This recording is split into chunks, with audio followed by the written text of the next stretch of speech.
Sam and Kaylee Beckerman, welcome to this episode of Beyond Style Matters. I'm so thrilled to have you on the series. I have been a long time fan of yours ever since you were baby designers. Oh my God. I mean, really.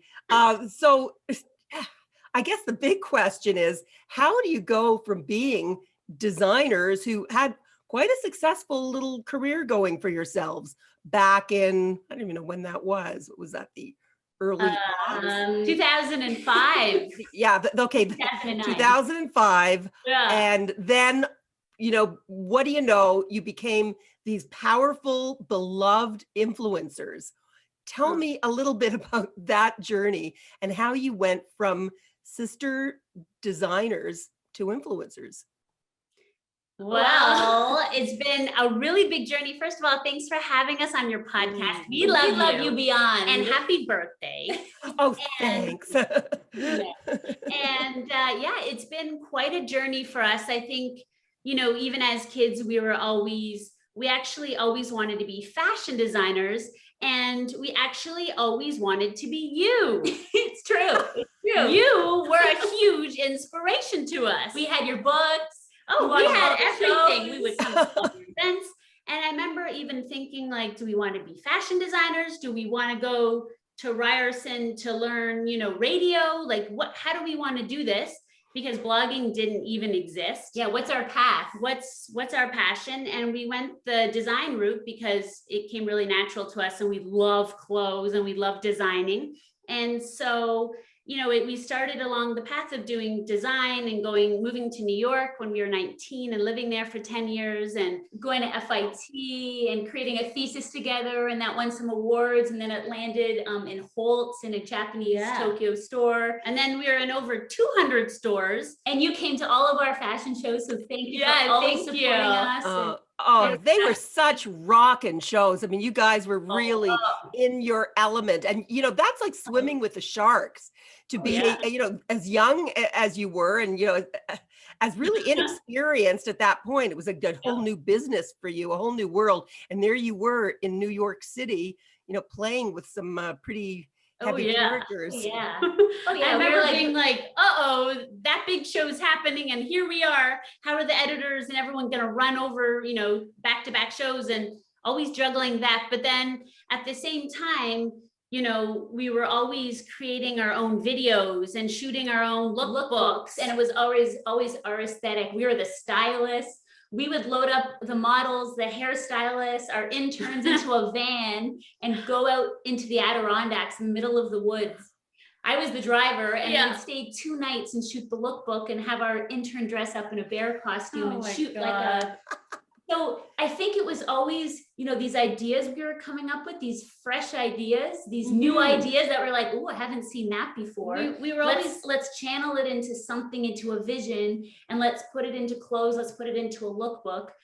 So I think the evolution of going from a fashion designer to a blogger, it was like, instead of putting it into clothes that way, into making clothes, it was like, let's put it into a digital platform where other people can shop or be inspired, or we can work with brands differently without producing it. It was also before Instagram too. So when we started our blog, it was like, I remember our friend who was also a blogger was like, guys, you don't need to post 5 times a day, your outfit, like 5 different outfits a day. And we're like, well, we need content. We were always obsessed with creating content and creating stuff digitally, clothes, even just style, just trying new things, and even DIYs, even down to creating projects for ourselves. So when did you make the transition from shooting yourselves in your own clothes and creating clothes that you could put online and really shout to the world with, to starting to wear other designer clothes and telling their stories for them? So 2009, we started blogging. We decided to put our fashion company on hold because the economy was so crazy and none of the stores were paying. And it was just a really rough, tough time. And we moved back to Toronto. And the one thing we knew is that we wanted to work together. So, at the time we were also applying for jobs and trying to get hired. And everyone was like, we don't want to hire a CEO to do coffee runs. And we were like, hire us, hire me. I don't mind. I'll get you coffee. And they're like, no, we're not doing that. So we started working on our blog as like a fun thing. And we always just said it's a fun thing. It's a fun thing. It's for fun. It's a hobby. Yeah, We're going to enjoy ourselves. I think even the concept of taking pictures of ourselves and posting it online, like people were like, you know, are you just taking pictures of yourself all day? And we were like, it was a time when no one really knew what blogging was, but street style had just sort of taken off in New York with, you know, all the street style photographers taking pictures. And you know, we started covering the shows and started getting noticed as having, you know, a particular street style look. And I think, you know, bloggers started to become more relevant, especially in 2010 and 11, where, you know, brands started to realize, like, you know what, they're selling a lot of stuff, you know, like we're not models, you know, but we're real, 5'4". We're real people wearing stuff we love, and it's all about personal style. So, and actually seeing the garment on a body of someone, you know, your height or your age, or just someone you admire or like, and see it styled with different things. I think the whole concept started changing around style and the way things were being marketed. So when did the fun aspect of it, and I know that never went away, because you're obviously still having a lot of fun. It seems 3 years in, we went full time into our blog, and H&M gave us our first official gig. And it was a big block party down in Dundas Street, and it was like a Dundas Square. So Dundas Square was in Toronto. It was like a 3-day party, and we got to go through the store and pick all of the pieces that we liked. So it was sort of like Beckerman style picks. Like if we were to go through the store, this is what we would wear and style. So we styled it, and I think that's sort of how it all started. And then Chanel came, and we were like, oh, we like what you guys are doing. You want to come to Dubai and cover the show, and we'd love to have you as our guest. And we were like, yes. You know, you make it sound so easy. It's like 1 minute you're in H&M and the next minute you're in Chanel. Like, how does that happen? How did you get the trust and the attention of such a major, iconic, high fashion brand as Chanel doing stuff with H&M? We're not really sure, but we know that Carl loved our dog, Cubby. And he like loved Cubby. And, you know, we did this whole thing on Karl Lagerwolf. And, you know, they got showed to him. And then eventually we met him when he came to Toronto, and he was like, now that is, he took down his glasses too. Now that is fabulous. Yeah. So we knew that he, you know, I think it was the whole thing about, you know, even just wearing different brands and being open to, you know, I like wearing high and low, the way we mix stuff too. And I like thinking that people connect with us on some sort of level, like they can feel our energy, and they know that, you know, we read all the comments and we respond back. To this day, we try to get back to everyone, because that's really important to, you know, to us, to be in touch with everyone if we can, as much as we can, and to be there and to connect. So I don't know, I like to think that brands see that, and our fans see that, and people who follow us, you know, connect. You know, what can I say? You two are like just totally lovable. And it is true. Every time I even comment on one of your Instagram posts, you always get back to me. And I think, oh, that's so nice. Like, it's not like you're just hitting like, you're actually, you know, sending me some emojis or saying some fabulous thing in capital letters to make it feel like it's so you too. I love that. You're so cute. And you befriended something like Jeremy Scott is a really dear pal of yours. Jeremy Scott, who besides the fabulous line, is the designer at Moschino, and you know what a brilliant guy he is. And you are like besties with him. So we used to sneak into his shows all the time for years. All the time. Oh my God. And then we were always hustling into his shows, making up all these excuses, being like, we're here. Meanwhile, we didn't have a ticket. And we weren't friends yet. But when we were in Miami, it's funny, you'd never do this now. It was pouring rain, and we just went to the, it was this Kim Kardashian party that we were at.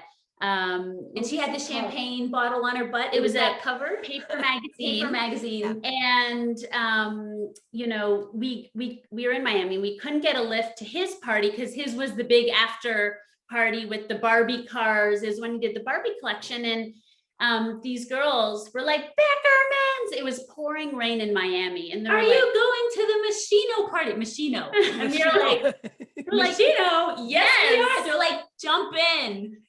We're like, we're getting in. Okay. We're coming. So we jumped into their car. We hitchhiked to his party with these party. girls who are adorable. To the Moschino party. We get there and they're like, it's closed, we're over capacity. Even if you have a ticket, you're not allowed in. And the guy we met at the last party, who we sat beside, he got us into the party. He's like, I know a guy who knows a guy. Who knows the doorman. And we went in the back. And we got the girls who drove us there. The girls were like, we don't have a ticket. I'm like, you're with us. We're not going in without you. So we all went in together. It was fabulous. And that's the night we met Jeremy. And then we met him and it was like meeting family. Yeah. We have so much in common. We just love each other. He's like, I think that was like 5 years ago, 5 or 6 years ago. Yeah. It's one of the kindest people we know. One of the biggest part. Yeah, I totally agree. I'm nuts about him. You know, you make it sound kind of easy, like, wow, we just put on these great clothes and, you know, styled them and started taking pictures and videos of ourselves and had a very robust Instagram account and it happened. But there are so many stylish people vying for that kind of attention. I mean, especially lately. And you started, of course, you were one of the first true pioneers in that arena. But now we see so many people trying to be influencers because it's proven to be, or it can be, a pretty lucrative kind of gig. And it is a job, it is work. How do you manage to sort of keep your ground? How do you manage to stay relevant and still attract new followers, still have these wonderful collaborations with these really solid brands and get your voices heard? I think a lot of it is not getting caught up in that feeling that you're not enough, or that you're not doing enough, or that you're not like, I think it's a lot of it's in your head. So I think that if you have this feeling and this vision that you should just go for it artistically. Like we just had this idea, we were wearing this H&M collection and I said to Kaylee yesterday, let's go to the waterfall. Let's go take an adventure to the waterfall. We've been in lockdown for so long, but let's just do it. So we went on this little adventure and you know, we're shooting with a tripod. We don't go with a photographer anymore. We're actually taking it to the next level where it's us and a tripod and we're shooting on our Apple Watch. We set it up. And we're blindly posing and shooting. And I think a lot of it's because we're shooting so much content that things now need to be faster for us. So we just kind of do everything by ourselves now. It's faster. But I think the whole thing about being relevant is just kind of being yourself and doing your thing and not worried about what other people are doing. You know? I think it's important to know what other people are doing, but not to compare yourself. Yeah, like obviously be relevant, you know, like join TikTok and try to get on all the new apps, you know, like I think that's important just digitally, just to know what's out there. But in terms of like not worried if things look perfect all the time. Or if you have the newest something, we wear a lot of vintage. I also think the whole concept of not taking a perfect picture is beautiful. Like I like when things are off-centered and I like when things are blurry and I like when things aren't exactly the way you meant them to be. Sometimes there's surprises. We met Rihanna at a party a few years ago at a Moschino Jeremy Scott party.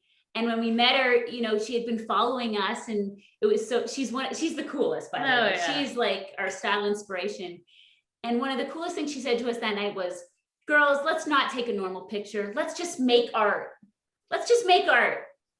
And we always say that, oh, let's make art. Let's make art. I think if you just, you know, and then it sort of comes down to when we started in 2009 of let's just keep this a hobby. Let's make this a hobby because if it stays at that level, then I think that it's always fun.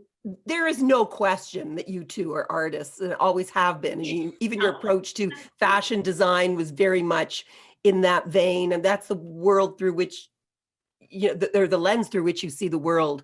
There's no question about that in my mind. But it becomes a business. It is a business for you guys. I mean, this is what you do for a living. Yes, it's a hobby. It's fun. It's great. It's your art, but you also have to worry about, getting the clients and keeping them happy and getting new clients. And how stressful does that get ever? Or are you just totally cool about Well, the whole thing about the pandemic also, because, a lot of businesses are also suffering. And it's been hard, even for big brands, we know too, like, it's obviously been tough for everybody. So we've kind of taken the approach where we're trying to also support, I don't really know how to explain it, kind of like do shoots also that, support local businesses and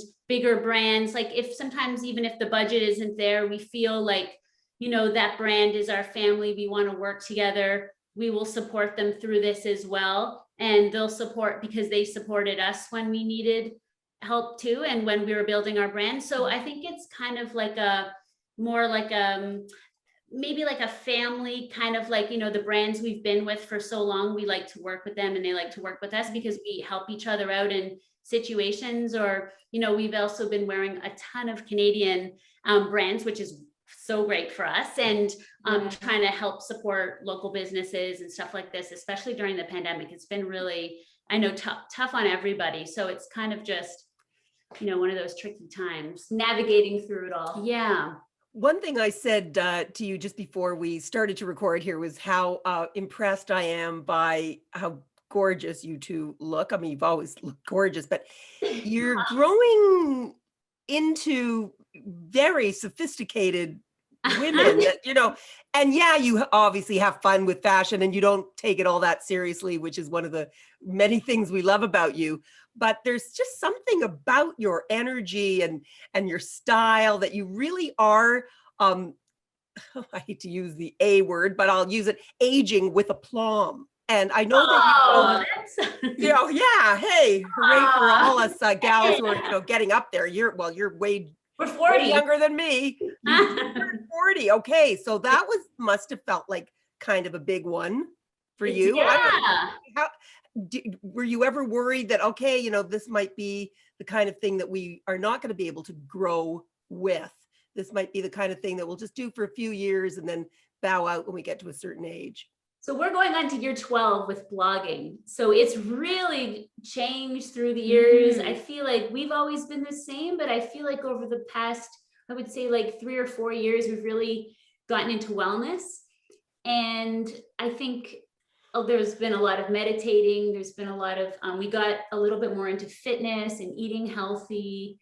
So there's been a real focus on keeping our minds, keeping our, I think, ourselves. well-being. And I mean, for me, even I feel more like myself than I ever really have in my life. So maybe that's just coming through. I'm happy, Yeah.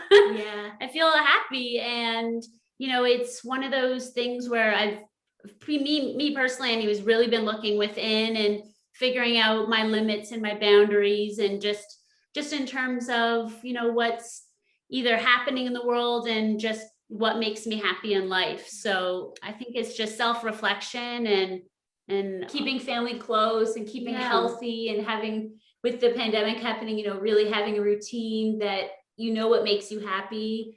Yeah, like even though we're in this materialistic job that we do, it's way beyond that. It's way beyond clothes. It's way beyond, it's picking up the phone and calling friends and family. It's a lot of that. And it's a lot of keeping this safe energy around you where you just feel like yourself and kind of don't go down this, it was like a little scary rabbit hole of what's going on in the world. So it's just, I think it's important, even though we're, wearing all these fabulous clothes and doing this and having fun, but at the same time, it's kind of important that there's like this reality check of what's happening in the world, and also being very aware of that too. There's no question that you're emblematic of just feeling good. That's what you've always, the message that you have always shouted from, any platform that you had was always that. And I can vouch for you personally because I'm lucky enough to know you personally.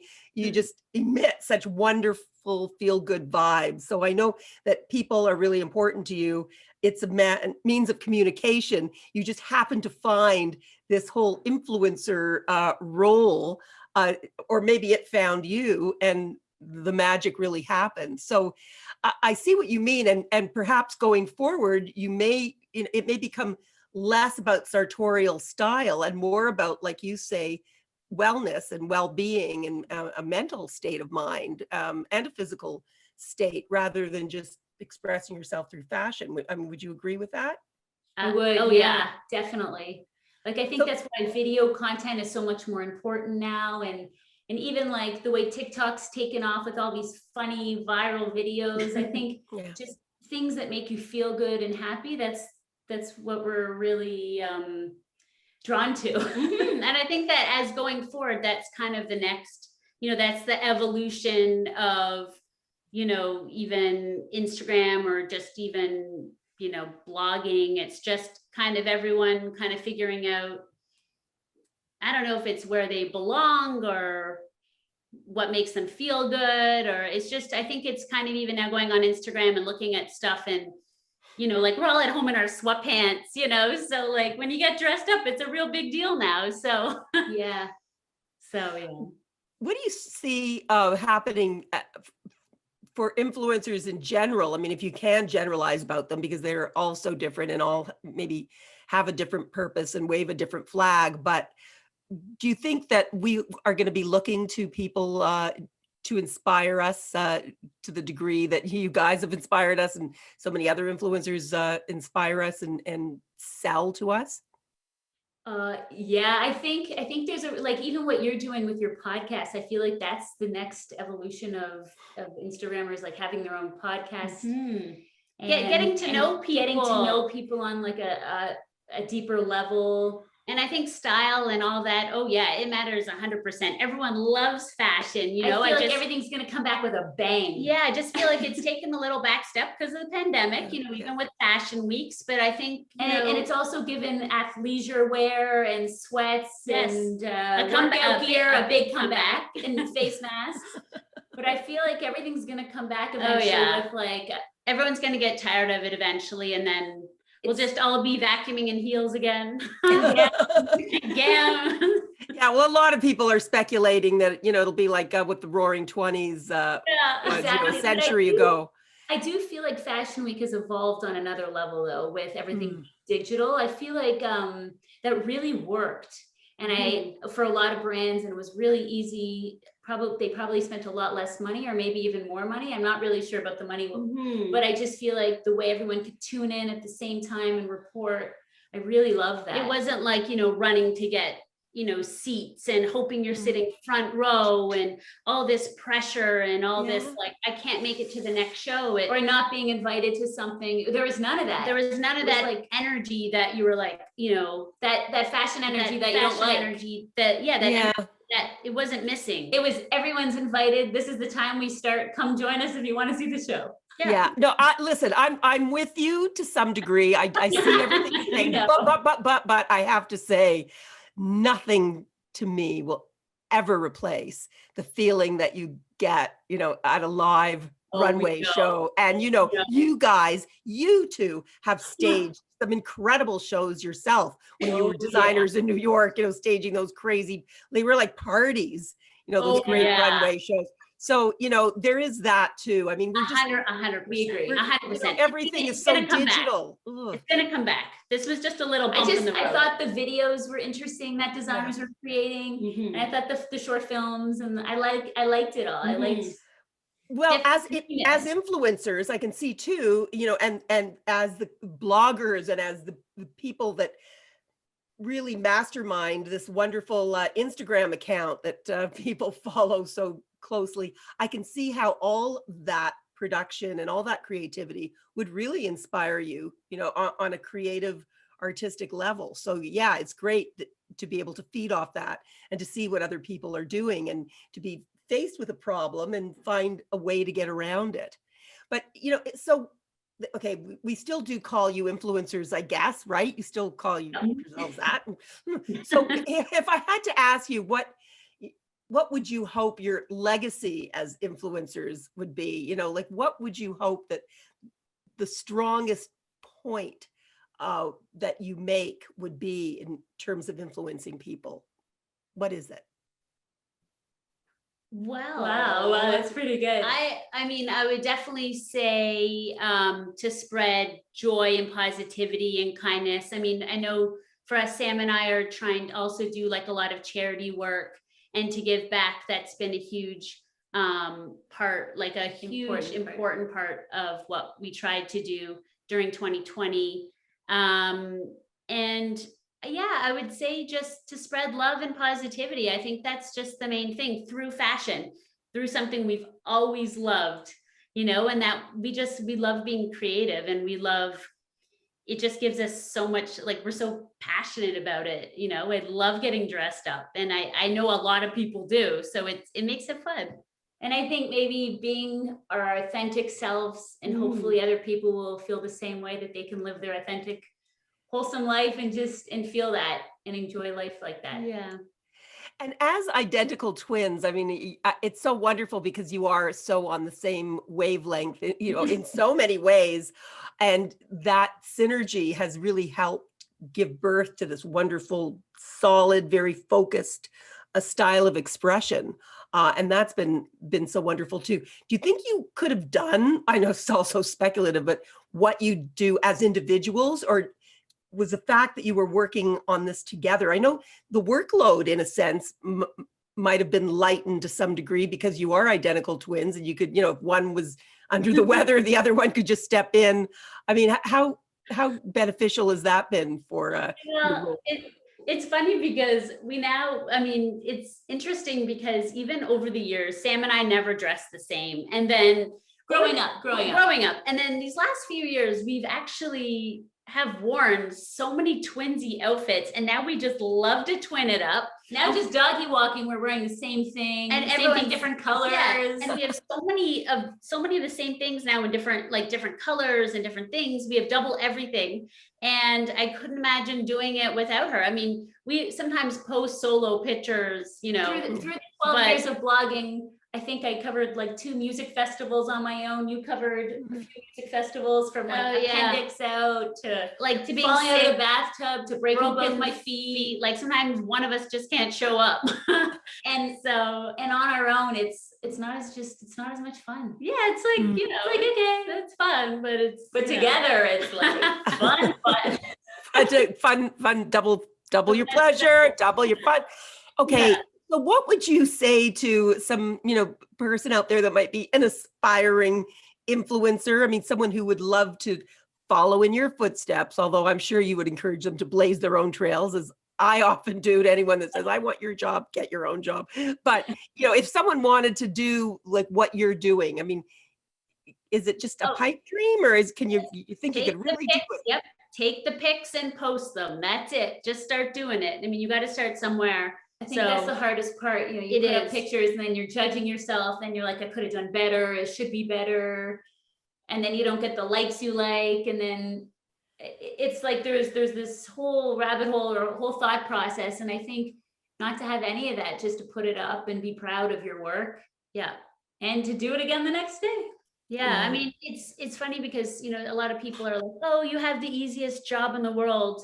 And then I remember our dad saying that one day at dinner to us, or a few years ago, he's like, you just like, it's just too easy, guys. It's just too easy. I was like, if we're making it look easy, then that's a good thing. That's good, because we want it to look easy. We want, what we do to look easy. People totally got it have too. Told us all the time, like, listen, I thought it was easy, but then when I started taking pictures of myself, I didn't know which one to post. I didn't know. And then you guys just keep posting, and that's the whole thing. Just post, put it up, be creative, do your thing. don't care. Just get it out there. But with brands, I think it's important to be on time. Oh yeah. To be cautious, or not cautious, to know their hashtags, to know what they're looking for, to give them what they want and a little bit more. Because I always find with brands, it's like you need a little wiggle room. Sometimes you need a few extra photos, or you need a little bit extra to impress them for next time. Yeah. So you don't want to go like crazy, but you just want to have that little extra, like, ooh, I didn't think of that, or oh, great idea.